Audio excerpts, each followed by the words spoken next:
como parte deste culto. Irmãos, vamos abrir a palavra do Senhor nessa manhã, no glorioso Salmo 119, versículos 97 a 104. Salmo 119, versículos 97 a 104.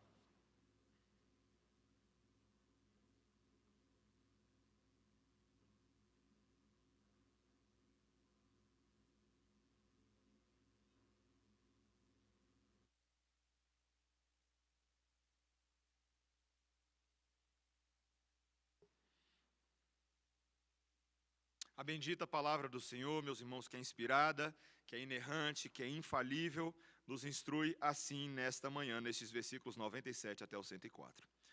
Quanto amo a tua lei, é a minha meditação todo dia. Os teus mandamentos me fazem mais sábio que os meus inimigos, porque aqueles eu os tenho sempre comigo.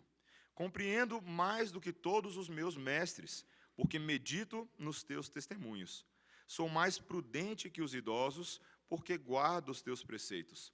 De todo mau caminho desvio os pés, para observar a tua palavra. Não me aparto dos teus juízos, pois tu me ensinas. Quão doces são as tuas palavras ao meu paladar, mais que o mel à minha boca. Por meio dos teus preceitos consigo entendimento. Por isso, detesto todo caminho de falsidade. Essa é a palavra do Senhor. Vamos orar. Senhor, nós te louvamos pela instrução registrada para nós. Foi registrada para Israel também, mas é registrada para todo Israel de Deus, os filhos de Abraão, pela fé que creem na promessa de Cristo Jesus, no Evangelho, daquele que antes viria, mas agora já veio, morreu e ressuscitou por nós. Queremos aprender a palavra dele, o caminho dele, a mente e o coração do nosso mestre. Ensina-nos, é o que te pedimos em nome de Jesus. Amém. Meus irmãos, hoje em dia não faltam recomendações médicas e nutricionais de como o doce pode fazer mal à saúde e devemos moderar o nosso consumo de açúcar. Mas a verdade é que eu e você não estamos nem aí para isso. Pode parecer engraçado, mas não há quem negue o prazer produzido quando o açúcar toca as suas papilas gustativas. Descreve aí o que acontece dentro de você. É uma experiência fora do corpo. Há quem diga, doce é tudo de bom. E não é à toa que a palavra doce é um sinônimo de coisas boas, como, por exemplo, para fazer um elogio a alguém, nós usamos a palavra doce de pessoa, não é verdade? Quando nós falamos de uma atitude gentil, a gente fala de um gesto doce.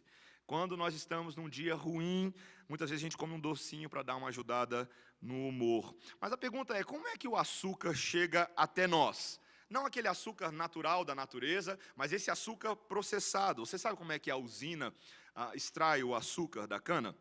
De forma bem simples, eu não sou ninguém dessa área, mas ele tem que passar ali pela moenda, pelo processo em que aquela cana triturada passa por uma moenda e o caldo é extraído, e esse caldo vai para a fabricação do etanol, vai para a fabricação do açúcar, e o bagaço restante ali na indústria é queimado nas caldeiras para gerar o vapor, e depois que ele é processado em forma de doce, o resultado é só alegria. Há quem diga que não há nada melhor do que o doce, não é certo? A palavra de Deus diz que existe algo melhor do que o doce. Olha o versículo 103. Quão doces são as tuas palavras ao meu paladar, mais que o mel à minha boca. Olha que interessante a analogia que a palavra de Deus faz. Ela reconhece que existe algo superior do que os prazeres que os homens possuem nesse mundo, que é a própria palavra de Deus. Agora, nós precisamos admitir, meus irmãos, que assim como tem gente que não gosta de doce, tem gente que não gosta da Bíblia. E quando eu falo de gente que não gosta da Bíblia, eu não estou falando daquela pessoa que está lá fora, que não adora Cristo, que não respeita o Evangelho, mas eu estou falando de como nós mesmos, muitas vezes, não temos esse prazer na palavra do Senhor. Ela não nos vicia, ela não nos cativa. E nós precisamos entender por que nós não estamos nos beneficiando o máximo da palavra de Deus. E eu gostaria de propor nessa manhã a tese para esse sermão, que é porque nós não estamos submetendo a palavra de Deus ao processo de extração do seu máximo benefício para as nossas vidas. E esse texto, ele conta de como nós podemos obter isso, como nós podemos ativamente fazer esse tipo de coisa. Ele fala justamente que existem aqui as 3 etapas do processo de extração para que nós nos beneficiemos. A primeira etapa que a gente vai ver, é a moenda da meditação. Depois nós vamos ver o caldo da sabedoria, que é resultante desse processo. E em último lugar, o produto final, o mel da lei de Deus, que protege e adoça os nossos corações. Então, a moenda da meditação, o caldo da sabedoria e o mel da lei de Deus. Acompanhe-me nessa aventura açucarada. Olha o versículo 97. Quanto amo a tua lei. O salmista declara aqui como uma espécie de suspiro cheio de afeto, o apego dele profundo pela lei de Deus. É como se ele estivesse falando, como eu gosto dessa lei. E veja, nós precisamos sempre ler todo o versículo dentro do seu contexto. O Salmo 119, no seu contexto original, no seu contexto geopolítico, nas aflições que esse salmista estava passando, não é favorável a esse tipo de declaração. Esse homem estava passando por uma das maiores tribulações que uma pessoa pode passar, ser perseguido por causa da calúnia, por causa da falsidade das pessoas. Mas no meio dessa bagunça toda, ele é capaz de dizer que o seu coração está cativado em amor, está apaixonado pela lei de Deus. E como ele pode dizer isso? Ele fala isso da boca para fora? Não. Há algo que aconteceu que leva ele a ser capaz de afirmar tal tese. Ele diz logo aí, essa lei é a minha meditação todo o dia. Ele gasta tempo, o salmista, numa reflexão bíblica, numa ponderação sobre o valor da lei de Deus, sobre o significado dela, sobre as demandas dela, sobre as implicações dessa lei, as consequências dela para a sua vida, e o resultado de todas essas coisas é que o seu coração passa a ter prazer na lei de Deus. Meditação é uma coisa muito importante. A gente precisa lembrar que os israelitas, nos tempos antigos, eles não possuíam livros como eu e você temos. Às vezes a gente esquece disso, né? A imprensa de Gutenberg, ela surgiu apenas no século XVI, e ela possibilitou que a reforma protestante se utilizasse daquele momento histórico para a produção de vários livros, né? A palavra de Deus mesmo ganhou um grande espalhamento a partir da imprensa. Mas como é que fazia nos outros 16 séculos antes disso e todos os outros séculos antes de Jesus? As pessoas memorizavam. Os israelitas, desde pequenininhos, eram ensinados pelos seus pais e pelos tutores rabinos a guardar a lei de Deus, a decorar a lei de Deus, fazer exercício de ditado, de decoreba. E à medida que eles iam fazendo isso, eles iam pensando sobre essa lei e guardando no seu coração. É dito que um menino israelita, até os seus 12 anos de idade, ele já havia memorizado todo o Pentateuco. Gênesis, Êxodo, Levítico, Número, Deuteronômio. E aí, como é que você está nessa saga de memorização? Isso é impressionante, meus irmãos. Veja, não é uma memorização mecânica, mas é uma memorização reflexiva. Quando a gente fala sobre meditação nos nossos dias, a gente precisa qualificar muito bem esse conceito. Porque quando a gente fala sobre meditação para muitas pessoas aí fora, as pessoas estão pensando naquela pessoa sentada em posição de lótus, não é verdade? Com as mãos apoiadas sobre o joelho, buscando o controle da mente por meio de esvaziar a mente e focar em algum ponto fixo e limpar a sua mente de qualquer outra coisa, e você fica ali com a mente vazia e meditando. Gente, meditação bíblica não é mente vazia. Meditação bíblica é mente cheia da palavra de Deus, cheia da doutrina de Deus, cheia da esperança de Deus, cheia dos caminhos de Deus. Andrew Murray, um teólogo muito bom na área de espiritualidade, ele diz o seguinte: a meditação é manter a palavra de Deus na mente de forma tão presente e permanente, até que ela venha a afetar todas as áreas da nossa vida e todas as áreas do nosso caráter. Nesse sentido, meditação se assemelha mais àquele processo de mastigação que você tem que aprender a fazer na vida do que mente vazia. Eu lembro quando eu era pequeno, eu tinha algumas questões na minha boca, né? Eu tinha a língua grande, eu projetava os dentes, eu usava aparelho durante séculos da minha vida, e eu lembro que eu fiz o acompanhamento médico, e uma das coisas que a minha médica reforçava, minha fonoaudióloga, é de que eu deveria aprender a mastigar a comida. Mastigar 32 vezes de cada lado. E minha mãe, como uma boa cuidadora, fazia questão de lembrar isso para mim todos os dias. Certo? Mastiga essa comida. 32 vezes de cada lado, alternado, jogando bolo alimentar daqui para lá. Para que o seu corpo possa processar bem aquilo que você está comendo. Você sabe por que a gente definha tanto na nossa saúde? Não é só porque a gente não come as coisas certas, é porque a gente come mal. A gente come mal. Você já percebeu muitas vezes como é o nosso processo de estudo e meditação na palavra de Deus no dia a dia? Você está aqui lendo a Bíblia, mas o Netflix está ligado ali no canto. Você está lendo a Bíblia no seu celular, e agora eu vou fazer uma apologia aqui que eu nunca fiz no púlpito da Redenção e vou fazer hoje. Quero fazer um incentivo à nossa igreja, uma aplicação desse sermão, para que nos domingos, apenas nos domingos, você traga a sua Bíblia impressa para a igreja e não a Bíblia do celular. Por que eu quero sugerir isso para a gente? Porque você sabe o que acontece com esse celular aqui no meio do culto. Você está lendo a Bíblia e pipu, mensagem do WhatsApp. Você está lendo a Bíblia e pupu, mensagem do Facebook. Não é verdade? Olha que eu estou vendo para você aí. Ó.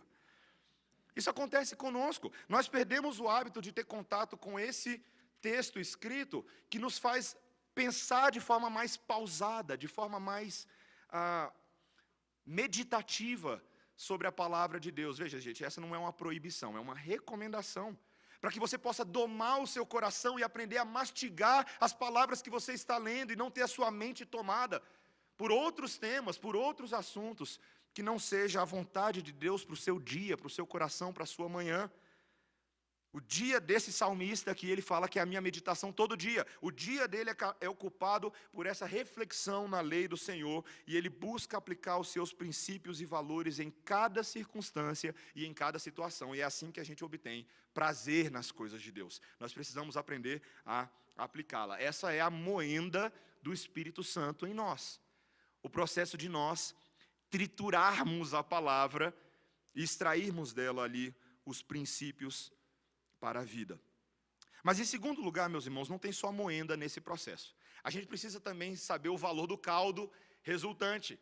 Quando a gente olha para esse caldo resultante da palavra de Deus, a gente vê que a meditação diária, ela nos traz inúmeros benefícios. E o salmista aqui, nessa dinâmica da vida dele, busca listar pelo menos 3 áreas, 3 benefícios da meditação e da sabedoria resultante dela. A primeira coisa que ele fala é que essa sabedoria lhe dá maior capacidade do que os seus inimigos. Olha o que ele diz no versículo 98. Os teus mandamentos me fazem mais sábio que os meus inimigos, porque aqueles eu os tenho sempre comigo. Lembre-se de Davi, que é talvez o possível autor deste salmo. Este é um homem a quem não faltavam inimigos. Alguns salmos, Davi deixa muito claro que às vezes ele tinha a impressão de que os inimigos estavam surgindo dos buracos da própria casa dele. Veja os primeiros salmos no Saltério. Quando eles se espreitam por todo canto, eles estão cercando ele por todos os lados. As nações ao redor estavam em constante conflito com Israel, na busca por poder e na busca por domínio. E o sucesso desse general dependia da sua habilidade como comandante do exército, de esquematizar e de executar uma estratégia que fosse mais inteligente do que a estratégia dos seus inimigos. Então ele curiosamente nos diz que esses mandamentos do Senhor, esse que ele diz que eles os tem sempre comigo, são como uma espécie de manual de guerra que ele carrega consigo debaixo do braço por onde quer que ele vai. Quando um soldado vai à guerra, ele leva consigo esse manual de batalha para saber como se portar no campo, como ele deve se posicionar de acordo com as estratégias, quais são justamente as estratégias de ataque e de defesa, que ações individuais como soldado cooperam para a coletividade. Eu sei que tem muitos jovens aí que jogam esses jogos de guerra que tem hoje de videogame. E é interessante que esses jogos, eles justamente mostram que para você jogar bem o seu jogo, você precisa aprender a jogar em equipe, se posicionar, se você está atirando, se você está recebendo tiro, se você está fazendo um monte de coisa. Meus irmãos, a vida cristã tem muito de guerra. E eu e você precisamos saber exatamente o que o nosso general, que é Cristo, e nós seguimos os seus passos, demanda de nós. Como reagir sob o ataque de um inimigo? Como agir para com os nossos inimigos? É curioso que a palavra de Deus na guerra santa que existe nesse mundo, ela nos diz que muitas vezes você destrói o seu inimigo amando ele, convertendo o seu inimigo em amigo, fazendo o bem àquele que não merecia sua misericórdia. A palavra de Deus também nos ensina pacientemente a aguardar o movimento do Senhor, a aguardarmos a sua justiça, a sua vingança. Nós não devemos tomar a vingança nas nossas próprias mãos. O Senhor tem o seu tempo certo. E veja, meus irmãos, isso é importante para a nossa reflexão nessa manhã. Tantas vezes, a malícia do pessoal lá fora, dos perversos, daqueles que agem mal, nos instigam a sermos como eles. Lembro uma vez que eu estava conversando com um colega, e ele me disse que ele é cristão, mas ele achava os cristãos muito bobos, porque nós deveríamos estar fazendo com os outros lá fora, utilizando da mesma esperteza, da mesma astúcia que o pessoal lá fora age. E na verdade, na conversa, ele estava propondo que nós fôssemos um pouco mais maliciosos. Mas, meus irmãos, essa fraudulência, essa astúcia, que às vezes a gente tem tanto medo que corrompa a nossa simplicidade, mas nós não devemos ceder às estratégias do mundo. O apóstolo Paulo, em 2 Coríntios, no capítulo 10, ele fala muito bem que nós, quando entendemos a nossa batalha, nós precisamos levar a nossa mente cativa a Cristo e não a outros generais. As nossas armas, as armas da nossa milícia, não são as armas do mundo, nós não nos pautamos pela maneira do mundo de agir, pelo contrário. A nossa sabedoria deve ser distinta e a nossa sabedoria deve, inclusive, impressionar o mundo afora.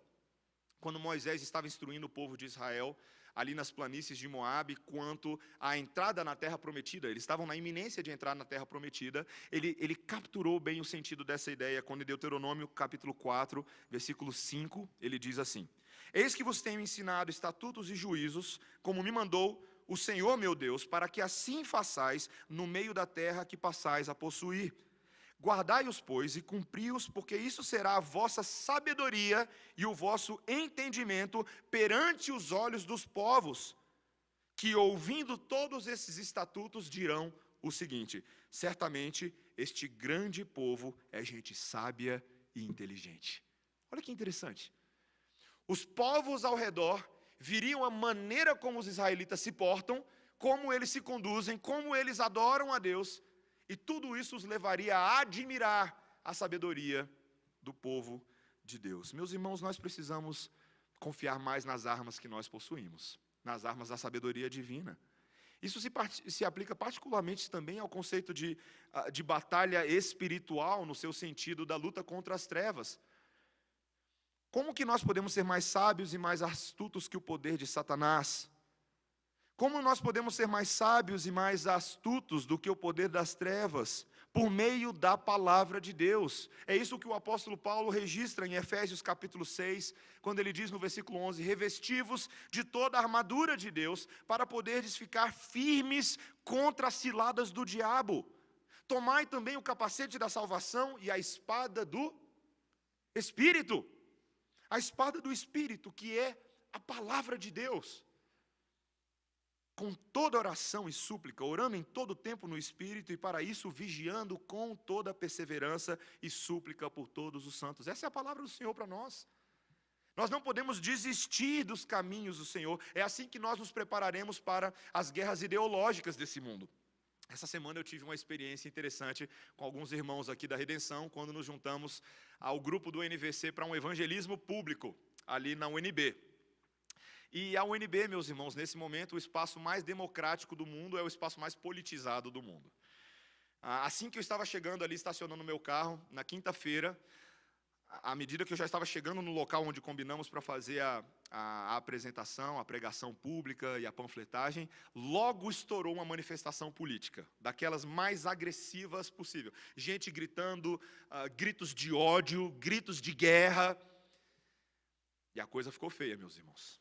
Mas nós estávamos ali para continuar fazendo aquilo que fomos chamados para fazer. Então eu fui convidado pelo grupo do NVC, peguei o microfone e comecei a pregar os 2 sermões que eu tinha preparado para aquele evangelismo. E foi uma experiência muito interessante, meus irmãos. Porque aos pouquinhos algumas pessoas foram se juntando. E algumas pessoas começaram a coçar os seus queixos, como se pensassem: que palavras malucas são essas que esse tagarela está falando? Como os epicureus fizeram com Paulo lá em Atenas. É assim que eu me senti naquele momento. Mas eu lembro que ali ao término, uma professora das cênicas levantou a mão e veio fazer uma pergunta no microfone. E ela veio para brigar. Ela veio para fazer uma pergunta, para confrontar tudo desse Jesus branco que eu estava pregando, misógino, como ela disse, esse Jesus racista. E os indígenas, como é que a gente faz com os indígenas que não acreditam em Deus? Mas o Senhor nos deu graça ali naquela manhã, meus irmãos, para nós não cedermos ao espírito de briga que aquelas pessoas estavam. Para que nós pudéssemos pregar a palavra de Deus, e aquilo acabou até tendo um efeito sobre ela, a maneira respeitosa como o pessoal do NVC tratou ela, e depois até a nossa Andressinha teve a oportunidade de conversar um pouco com ela no canto. Meus irmãos, nós precisamos confiar no método de Deus. Esse mundo é muito difícil, esse mundo é muito complicado, e com a política no Brasil agora fica difícil pregar o Evangelho. Mas nós precisamos confiar de que nós estamos preparados em Cristo para essa batalha, não na força do nosso mérito, não na força do nosso poder. O Senhor nos dá oportunidades para fazer segundo a metodologia do Senhor. Mas também, queridos, o texto nos ensina que esse caldo não nos dá apenas sabedoria para derrotar os inimigos, mas também para termos compreensão superior aos nossos próprios mestres e aqueles que são até mais idosos do que nós. Olha o versículo 99. Compreendo mais do que todos os meus mestres, porque medito nos teus testemunhos. Veja, na sociedade israelita, os tutores eram aqueles que transmitiam o conhecimento da lei. As escolas dos rabinos eram reverenciadas dentro da cultura hebraica, e esses homens eram quase intocados no seu conhecimento e na sua profundidade. Então a ideia para qualquer israelita de ter um conhecimento superior ao seu próprio mestre era quase inconcebível, uma tentativa tola dos mais novos. Mas veja que esse texto está nos dizendo que por meio da sabedoria de Deus, isso é possível. Quando alguém rumina a palavra, quando alguém processa a palavra, ele pode passar a entender melhor o significado e o propósito do conhecimento. A gente precisa qualificar, meus irmãos, o que a gente chama de sabedoria. Ter conhecimento formal de assuntos, de dados científicos ou de dados literários, não é sinônimo de sabedoria. Uma vez, o pastor Charles Spurgeon, confrontado por um membro da sua igreja, mas que era alguém tido como um homem muito soberbo, nariz um pouco empinado, porque ocupava uma grande posição na sociedade. Esse homem veio até Charles Spurgeon, como aquele jovem rico vai até Jesus, e basicamente pergunta para ele, pastor Charles, o que é a sabedoria? E Charles Spurgeon responde assim para ele, a sabedoria é o uso correto do conhecimento. Saber não é ser sábio. Não há tolo, e o Spurgeon fala isso para ele, não há tolo tão grande como um tolo sabedor. Mas saber usar o conhecimento é ter sabedoria. Meus irmãos, não basta saber. Na nossa sociedade hoje há um grande estímulo ao saber. Talvez você, de uma certa forma, nunca tenha lido tanto quanto nos nossos dias. Porque você lê de tudo um pouquinho, não é verdade? No Facebook, no Twitter, no Instagram, alguém compartilha alguma coisa com você no WhatsApp, na rua, quando você encontra com as pessoas, elas estão falando sobre vários assuntos, mas a pergunta é, essas coisas estão te tornando mais sábios? Você só pode ser mais sábio se você for capaz de processar todas elas, de compará-las e contrastá-las com a lei de Deus e ver se há validade nas teses e nas ideologias que são distribuídas hoje. Meus irmãos, a palavra de Deus nos deixa bem claro que até uma criança no reino de Deus pode saber mais do que um homem muito vivido. Olha que interessante o versículo 100, o que ele diz. Sou mais prudente que os idosos, porque guardo os teus preceitos. Como nós falamos alguns sermões atrás, prudência é uma dessas características que nós precisamos resgatar. A característica daquela pessoa que se comporta de maneira a evitar perigos, a evitar consequências ruins, aquela pessoa que mede suas ações, que possui precaução, que possui sensatez, que demonstra paciência na hora de tomar uma decisão, que pondera com calma tudo o que ela faz. A prudência, muitas vezes que nós chamamos a prudência dos idosos, é aquela que é fruto de uma longa experiência de vida.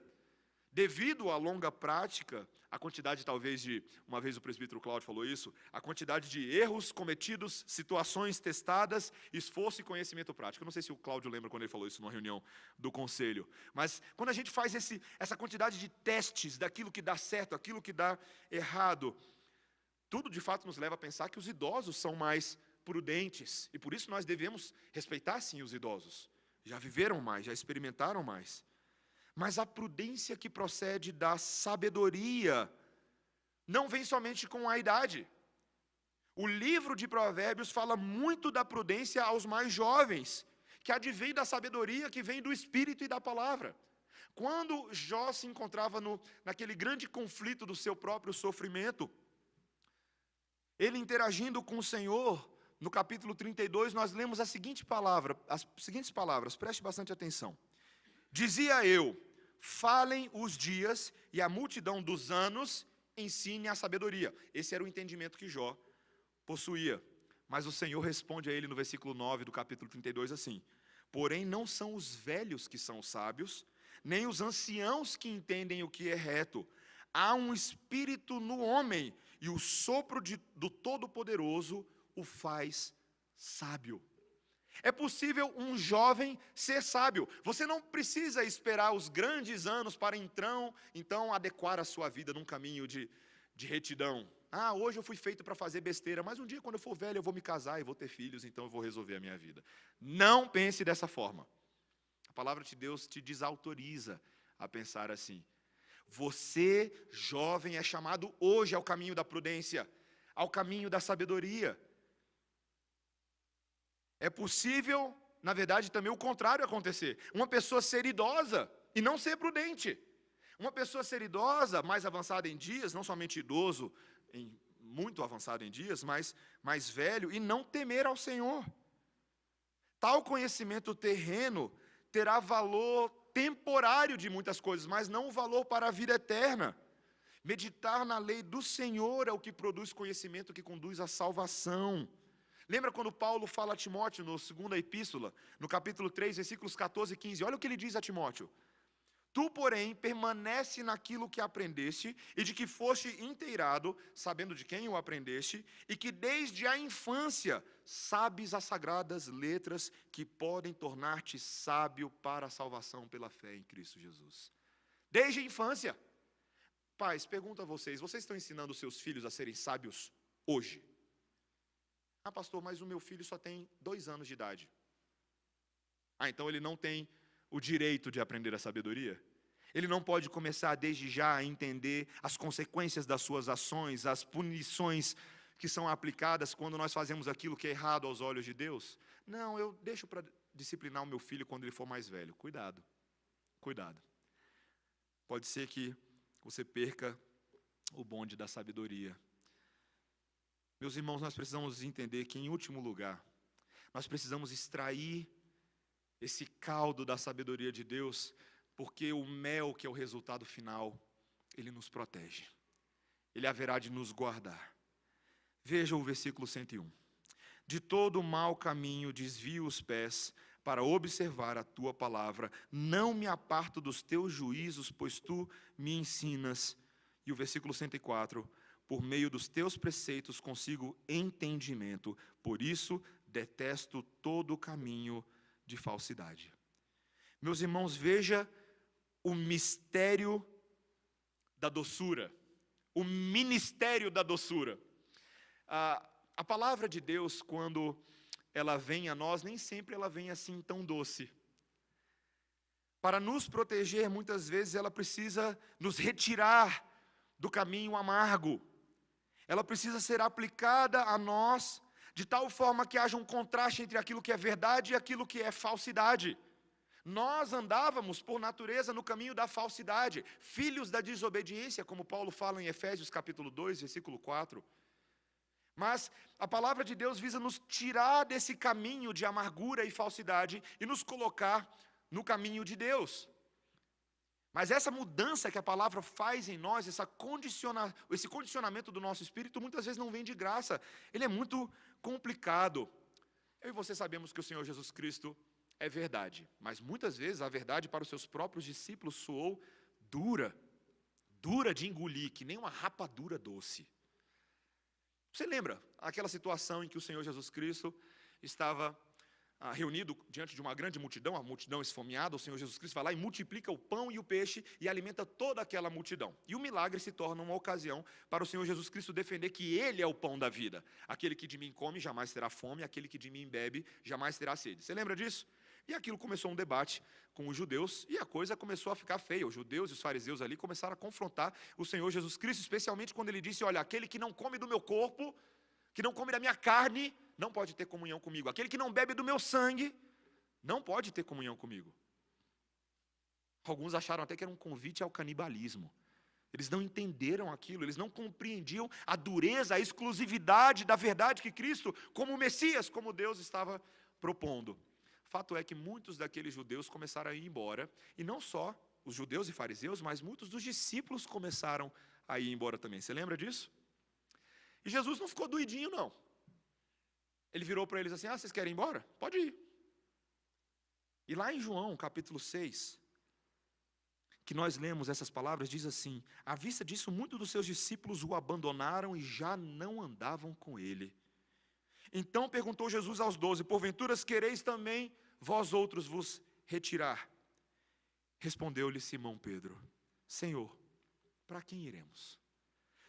Tu tens as palavras de vida eterna, e nós temos crido e conhecido que tu és o Santo de Deus. Meus irmãos, a verdade de Cristo Jesus, muitas vezes não é fácil, às vezes ela é até um pouco intragável, sim. Mas como eu ouvi de um colega meu esses dias, às vezes é muito melhor nós ouvirmos a verdade dura, porém verdadeira, do que aquela palavra que te engambela os ouvidos, mas só te enrola em falsidade. Meus irmãos, eu acho que essa é uma boa orientação para nós nesse momento político. Nenhum momento você vai ver aqui no púlpito da redenção, nós fazemos a apologia a qualquer partido que seja, porque o evangelho não se condiciona a partidos políticos humanos. Lembre-se disso. Porém, você ainda tem um dever como cidadão brasileiro de votar, é uma responsabilidade que você tem. A verdade da palavra de Deus deve condicionar nossas decisões, não a verdade dos políticos, mas a verdade da palavra de Deus. Nós precisamos pensar dessa maneira. Meus irmãos, sim, às vezes a palavra tem um pouco de sabor agridoce, mas o seu resultado final é doce. É como aquela experiência de você comer mousse de chocolate à base de abacate. Alguém já comeu isso? É uma experiência interessante. Quando você vai experimentando o sabor, tem um gostinho do abacate ali no meio, aquele amarguinho. Mas depois o seu rosto se transforma quando o sabor final que fica em cima da língua é o chocolate maravilhoso obtido por essa receita. Experimenta depois. É bom, garanto para você. Meus irmãos, a própria morte do Senhor Jesus Cristo por nós é uma ilustração de que para obtermos o melhor, muitas vezes o pior precisa acontecer. Você lembra que Isaías, lá no capítulo 52, 53, quando nós temos a profecia do servo sofredor, o Cordeiro de Deus, que seria moído em nosso lugar. Lá em Isaías capítulo 53, versículo 10, a palavra do Senhor nos registra que agradou ao Pai fazê-lo moer por nossas enfermidades, por nossas iniquidades que foram lançadas sobre Ele. O Senhor Jesus Cristo, o homem perfeito, Deus perfeito, íntegro em todo o seu ser, pensar e agir, morreu a morte de um criminoso, mas não é um mero exemplo de martírio. Naquele momento histórico, foram lançados os nossos pecados trituradores sobre ele, produzindo morte de cruz, morte real, morte física, sangue derramado. Mas o caldo do sangue de Jesus é o princípio da nossa sabedoria.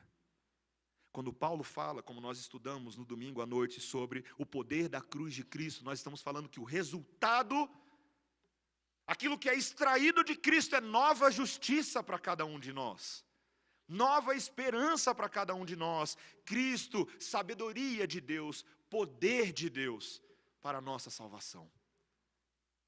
Meus irmãos, o Evangelho mostra isso, que muitas vezes para se obter verdade, o caminho é difícil, o caminho é penoso, ele é duro, mas é uma disciplina que produz o melhor nas nossas vidas. Como eu e você precisamos aprender as dores de Cristo.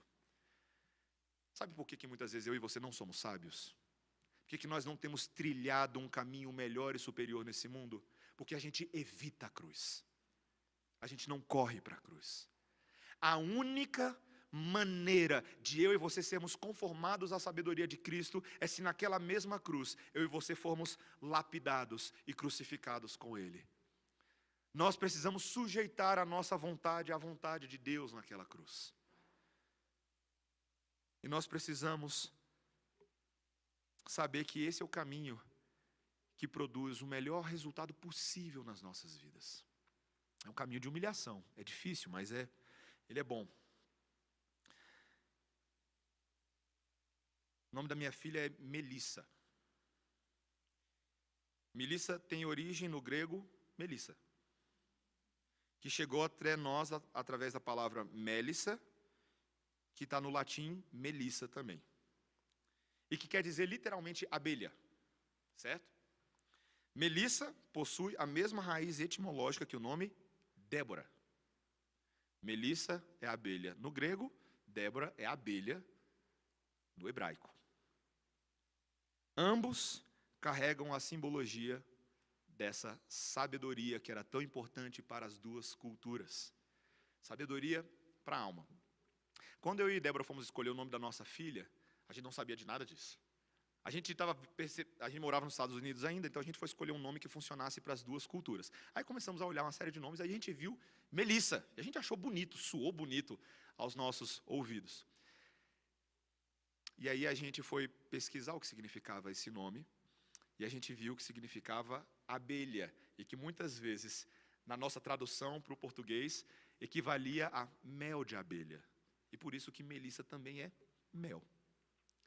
Meus irmãos, aquilo para mim pode parecer uma experiência boa, mas aqui para mim foi uma experiência transformadora. Porque eu desejava, independente de qual fosse o nome da minha filha ou do meu filho, de que na vida dela o mel da sabedoria de Deus repousasse de forma presente. Eu queria que a minha filha, e o maior desejo que eu tinha diante do Senhor durante anos da minha vida, era que quando Ele me desse filhos, e demorou um pouco para isso acontecer, mas que os meus filhos fossem consagrados ao Senhor, como Ana consagrou Samuel a Deus. O meu maior interesse é que a minha filha Melissa desfrutasse da sabedoria de Deus desde a tenra idade, como os meus pais fizeram comigo, como a minha avó fez com a minha mãe, e como gerações de crentes têm feito pelos seus filhos. Meus irmãos, nós precisamos repassar o mel de Deus a outros. Cuidar da Melissa está sendo difícil pra caramba. Esse negócio de mel e de abelha é muito mais difícil do que eu imaginava. Ela ficou doentinha 3 semanas, mas hoje de manhã ela está aqui congregando conosco. Meus irmãos, ensinar o caminho da sabedoria é muito difícil. Mas todas as vezes que eu lembro, e eu estou encerrando esse sermão dando um certo testemunho pessoal, sim. Todas as vezes que eu lembro que parte do fato de eu estar aqui nessa manhã pregando à igreja tem a ver com o trabalho que os meus pais fizeram ao longo de tantos anos, de me dar a palavra consistentemente, de me ensinar a ter alegria ao ir na casa do Senhor, eu me emociono todas as vezes. E todos os anos eu faço pelo menos um post para agradecer os meus pais, porque eles me ensinaram o caminho da sabedoria. Meus irmãos, o resultado final é tão bom. É tão bom. Quando nós vemos o que Deus pode fazer por meio do seu poder, ao nos dar a sabedoria que nos condiciona, que nos disciplina, que corta braço, que corta a mão da gente, nós percebemos que há uma esperança transcendental na obra do Espírito. Essa sabedoria, os resultados dela não se restringem aos nossos dias. Cada um de nós que está sendo alcançado pelo caminho da palavra de Deus está sendo transformado para a eternidade, para que vivamos em contínuo crescimento e conformação à pessoa do Senhor Jesus Cristo. Essa deve ser a nossa maior meta de vida, para cada um de nós. Que nós, nossos filhos espirituais, nossos irmãos na igreja conheçam o caminho da palavra de Deus. Meus irmãos, a gente precisa entrar nessa usina juntos. A gente precisa extrair, a gente precisa moer, a gente precisa beber o caldo e a gente precisa se alegrar juntos. Hoje à noite nós participaremos da ceia do Senhor. Pensa numa mesa alegre, numa mesa que consegue pegar tragédia e se lembrar da esperança. Eu e você temos um convite da parte de Deus de jamais nos afastarmos dessa mesa da extração, dessa mesa da usina do Espírito. Que eu e você possamos crescer nessa disciplina, irmãos. Muitos riram quando eu dei o título do sermão de Saber de Mel. Acharam que eu estava falando da música da Damares, Sabor de Mel. Saber de mel, sabedoria de mel, é aquilo que só os filhos de Deus que andam disciplinadamente na lei do Senhor podem experimentar. O mundo não conhece essa paz, o mundo não conhece esse sabor, mas a nós é dado o privilégio dessa manhã de bebermos desse pote para sempre. Amém? Vamos orar, irmãos. Senhor Deus, que alegria, Senhor, nessa manhã nós podemos partilhar do Teu doce sabor de vida. O Senhor Jesus Cristo que amargou em nosso favor, nos deu uma nova justiça, nos deu nova esperança. E nos deu recursos da graça para que nós que fomos salvos no passado, sejamos ainda hoje salvos dia após dia de nós mesmos e do nosso pecado, por meio da contínua aplicação da sabedoria de Deus. Essa sabedoria que está nos convidando nessa manhã a habitarmos da sua casa, a sentarmos à sua mesa, a partilharmos do seu pão. Senhor, como nós precisamos experimentar o doce nome de Jesus nas nossas vidas. Senhor, que esse seja um doce nome de esperança para cada um de nós. Aqueles que estão amargos, aqueles que têm andado de forma afastada de Ti, Senhor, pedimos que nessa manhã o Teu Espírito possa restaurar a esperança. Tira de nós a incredulidade, Senhor. Tira de nós o desespero. Ajuda-nos, assim como Davi, a no meio das aflições suspirarmos: ah, Senhor, como eu amo a Tua lei. Ela é a minha meditação todo dia. Faz isso em nós, em nome de Jesus. Amém. Amém. Irmãos, vamos ficar de pé e vamos cantar esse cântico tão belo, tão antigo e tão precioso para nós. O nome de Jesus é doce.